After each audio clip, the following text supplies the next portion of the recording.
Sir ఇక్కడ మనకి import, ఎక్స్‌పోర్ట్‌లు అంటే ముఖ్యంగా క్రూడ్ ఆయిల్ ఏమన్నా మనం ఎంత కొంటున్నాము? అంటే గత 2, 3 రోజుల నుంచి కొన్ని పత్రికలు ప్రత్యేకంగా పెట్రోల్, డీజిలు మీద ఈ యుద్ధం యొక్క ప్రభావం పడే అవకాశం ఉంది. ఇన్ని కొన్ని మనం వింటున్నాము. సో, ఇది ఎంతవరకు వాస్తవం? ఇది కోర్స్ మనకు కొన్ని దేశాలకు ధరలు పెరగాలి. ఈరోజు సౌదీ అరేబియాలో చాలా వాళ్ళకు సంక్షోభంలాగా ఉంది. వాళ్ళకి ఎకానామిక్‌గా వాళ్ళకు చాలా ఖర్చులున్నాయి. విపరీతమైన ఖర్చులున్నాయి. ఎందుకంటే డొనాల్డ్ ట్రంప్ దగ్గర బిలియన్స్ ఆఫ్ డాలర్స్ పెట్టి వాళ్ళు అస్త్రాలు కొంటున్నారు. చాలా ఖర్చులు పెట్టారు. వాళ్ళకొస్తున్నటువంటి ఆదాయం సరిపోవట్లేదు.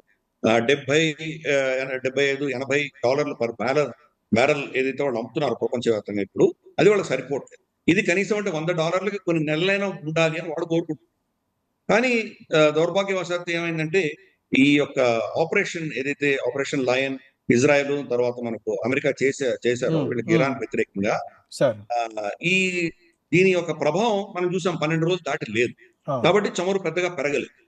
పైపెచ్చు ఏ రోజైతే వాళ్ళు ఇరాన్ ఖతార్ లో ఉన్నటువంటి అమెరికన్ ఎయిర్ బేస్ మీద వాళ్ళు బొంబార్డ్మెంట్ మొదలు పెట్టారో ఆ రోజు పెట్రోల్ ధర 7% 10 పడిపోయింది. పెరగడం కాదు కదా, పడిపోయింది. ఎందుకంటే ప్రత్యామ్నాయ ఈ రోజు పరిస్థితి ఏంటంటే చాలా మటుకు మనకు ఈవీస్ వచ్చేసినాయి, ఎలక్ట్రిక్ వెహికల్స్ వచ్చాయి. మన ఫర్ ఇన్స్టెన్స్ గతంలో రైల్వేస్ అన్ని డీజిల్ ఇంజిన్స్ ఉండే మనకి, డీజిల్ లోకోమోటివ్స్ ఉండే. ఇప్పుడు ఆల్మోస్ట్ 100% మనం ఎలక్ట్రిఫై చేస్తాం. కాబట్టి ఇంకా మిగిలిన వీటిల్లో కూడా మనం ప్రత్యామ్నాయం చూసుకుంటాం. గతంలో అమెరికా మొత్తం గల్ఫ్ నుంచే కొనేది.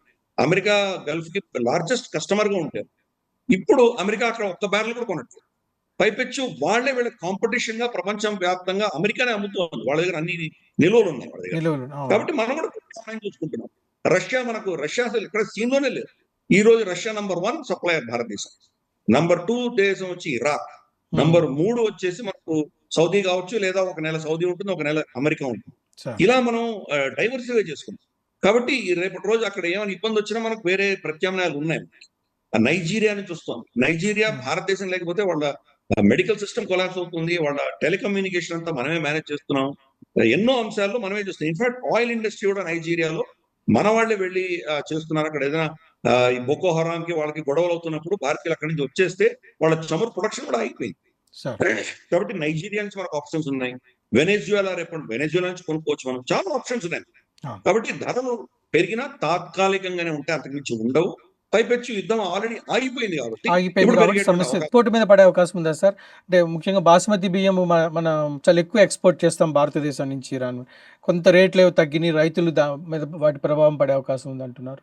అది అటువంటివి పెద్ద టెంపరీగా ఉంటాయి. కానీ ఈ బేసిక్ మౌలిక వస్తువులు ఏవైతే ఉన్నాయో, ఆహార పదార్థాలు కావచ్చు, మెడిసిన్స్ కావచ్చు, బేసిక్ ఏవైతే ఉన్నాయో అది వాళ్ళ ఎకానమీ ఎలా ఉన్నా వాళ్ళకి కావాల్సిందే కదా. మనుషులు తినాలి కదా, మనుషులు ఏదో తినాలి కదా.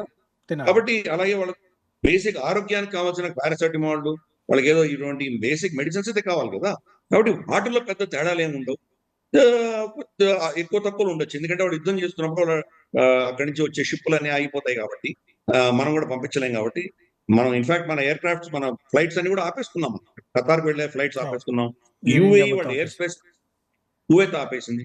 కాబట్టి ఆ డిస్రప్షన్ టెంపరీగా ఉంటుంది, అంతకు మించి ఏమి ఉండదు. అది సీజనల్ రేట్స్ అన్ని వాళ్ళ దగ్గర ఎక్కువ నిల్వలు ఉన్నాయంటే కనుక బహుశా రేట్ పడిపోతుంది.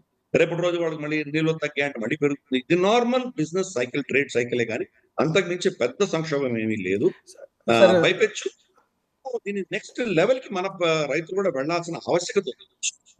ఎప్పుడో 5000 సంవత్సరాల ముందర మొహంజదారో హరప్పాలో ఏం చేస్తున్నాము, ఇప్పుడు అదే చేస్తున్నాం. పంట పోస్తున్నాం, పంట నుంచి దాన్ని వడ్లు తీసి ఆ బియ్యాన్ని అమ్ముతున్నాం అంతే. అప్పుడు అదే చేసాం, ఇప్పుడు అదే చేస్తున్నాం. మిరపకాయలని ఎండబెట్టి దాన్ని పొడి చేసి దాన్ని వాడుకుంటున్నాం. ఇంకేం ఫర్దర్ ప్రాసెసింగ్ చేయట్లేదు, వాల్యూ యాడ్ చేయట్లేదు. కాబట్టి ఆ వాల్యూ యాడ్ వెళ్ళాలి.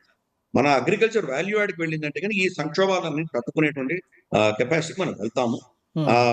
అందుకనే ప్రతి డిస్ట్రిక్ట్ లో ఒక ప్రోడక్ట్ ఉండాలి అని చెప్పి ప్రభుత్వం నిర్ణయించినటువంటి ఇది మనం రాబోయే ఒక 4-5 సంవత్సరాలు దాని గురించి చూస్తాం మనం.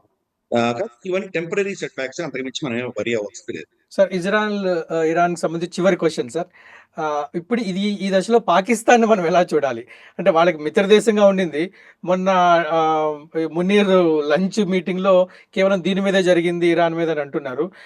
ఎక్కడ కూడా పాకిస్తాన్ సమర్థించినట్టు కనిపించట్లేదు. పైపెచ్చేమో పాకిస్తాన్ గగనతలం వాడుకున్నారనేటువంటి కొన్ని పత్రికలు చేస్తున్నాయి. సో, దీంట్లో పాకిస్తాను ఇరాన్‌తో కలిసి ఉంటుందా? బయటకొచ్చినట్టా? ఎట్లా మన పాకిస్తాన్ మనం చూడాలి ఈ టోటల్ ఎపిసోడ్‌లో? పాకిస్తాన్ అనేది ఒక కిరాయి దేశం. సార్. ఎవరు పైసలు ఎక్కువ ఇస్తే వాళ్ళు పొట్టాసు పలుకుతారు. ఇంకా పచ్చిగా చెప్పాలంటే బజార్‌లో ఉన్నటువంటి ఒక వేశ్య అని చెప్పొచ్చు. సార్. పైసలు ఎవరిస్తే వాళ్ళ దగ్గరికి పెడతారు. అదే అంతకు మించి ఏమీ లేదు వాళ్ళకి. వాళ్ళకంటూ ఒక విలువలు లేవు. వాళ్ళకంటూ ఒక అస్తిత్వం లేదు. వాళ్ళకంటూ ఒక గౌరవం లేదు.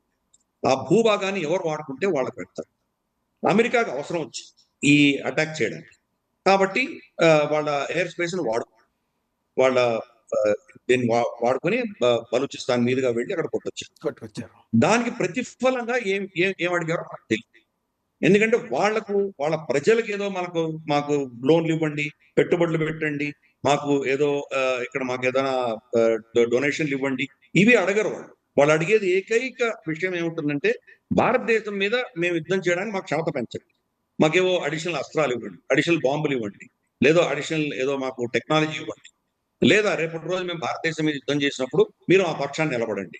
ఇటువంటివి అడుగుతారు. ప్రజలు తిండి లేక ఆహారం లేక అలమటిస్తున్నారు వాళ్ళు.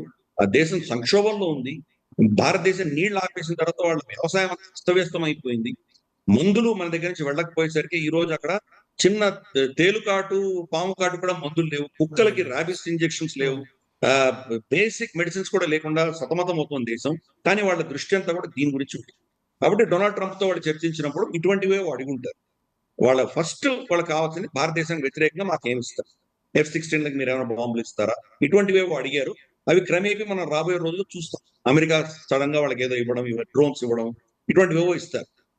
కాబట్టి క్విడ్ ప్రోకో అంటే దాని కిరాయి, మీరు మా ఎయిర్ స్పేస్ వాడుతున్నందుకు మాకేం కిరాయి ఇస్తున్నారు, అటువంటిదే ఒక రిలేషన్షిప్ తప్పితే ఏమీ లేదు. పైపెచ్చు సైద్ధాంతిక పరంగా వాళ్ళిద్దరూ విభేదిస్తున్నారు. వీళ్ళేమో సున్నీ దేశం, వాళ్ళేమో షియా దేశం. సున్నీలు షియాల మధ్యలో ఇన్ఫాక్ట్ సున్నీలు షియాలని కాఫిర్స్ అని అంటారు. పాకిస్తాన్ లో వాళ్ళు సురక్షితంగా లేరు, వాళ్ళు చంపుతున్నారు. కాబట్టి అటువంటిది మరి ఇరాన్ వాళ్ళకి శత్రు దేశమే కదా. కొన్ని నెలల క్రితం ఒకరి మీద ఒకరు బాంబులు వేసుకున్నారు ఆల్రెడీ. ఇరాన్ బలూచిస్తాన్ లో కొన్ని ప్రాంతాల్లో దాడి చేస్తే మళ్ళీ పాకిస్తాన్ ఎదురు దాడి చేసి సిస్టాన్ బలూచిస్తాన్, ఇరాన్ లో ఉన్న సిస్టాన్ బలూచిస్తాన్ మీద వీళ్ళు కూడా దాడి చేస్తారు. కాబట్టి వాళ్ళ మధ్యలో పెద్ద మైత్రేమీ లేదు. ఎప్పుడు కలుస్తారంటే కాఫిర్లకు వ్యతిరేకంగా వాళ్ళిద్దరు కలుసుకోవచ్చు. భారతదేశం వ్యతిరేకంగానో, ఇజ్రాయెల్ వ్యతిరేకంగానో, అమెరికాకు వ్యతిరేకంగానో వాళ్ళిద్దరు కలవచ్చు. కానీ ఇందాక నేను చెప్పినట్టు పాకిస్తాన్ ఒక కిరాయి దేశం. కాబట్టి వాళ్ళకి పైసలు ఇస్తే కనుక ఎవరైనా నమ్మేస్తారు, వాళ్ళ తల్లి నమ్మేసుకోవచ్చు. అటువంటి నైజం ఉన్న దేశం కాబట్టి అమెరికా ఈరోజు వాళ్ళకి కావాల్సింది ఇస్తోంది కాబట్టి ఇరాన్ ని వాళ్ళు కంప్లీట్ గా వెన్నుపోటుకోవచ్చు. అంతకుమించి ఏమీ లేదు. ఎవరికి కూడా ఇక్కడ సోకాల్డ్ ఇస్లామిక్ ఉమ్మా, ఇస్లాం మనం అందరం ఒకటే ఒక కూటమిలా ఉండాలి అన్నటువంటి క్వశ్చనే లేదు అక్కడ. ఎవరి ఇంట్రెస్ట్ వాళ్ళు చూసుకుంటున్నారు. వాళ్ళ ఇంట్రెస్ట్ కోసము ఇస్లాంని కాదు వాళ్ళ దేశాన్ని ప్రతి దాన్ని కూడా వాళ్ళ అమ్మకానికి వాళ్ళ గిరివి పెట్టడానికి సిద్ధంగా ఉంది. సార్, చాలా సంతోషం సార్. ఇరాన్, ఇజ్రాయెల్ యుద్ధం గురించి చాలా స్పష్టంగా మా ఆంధ్రప్రభ ప్రేక్షకులకు తెలియజేసినందుకు ధన్యవాదాలు సార్. నమస్తే.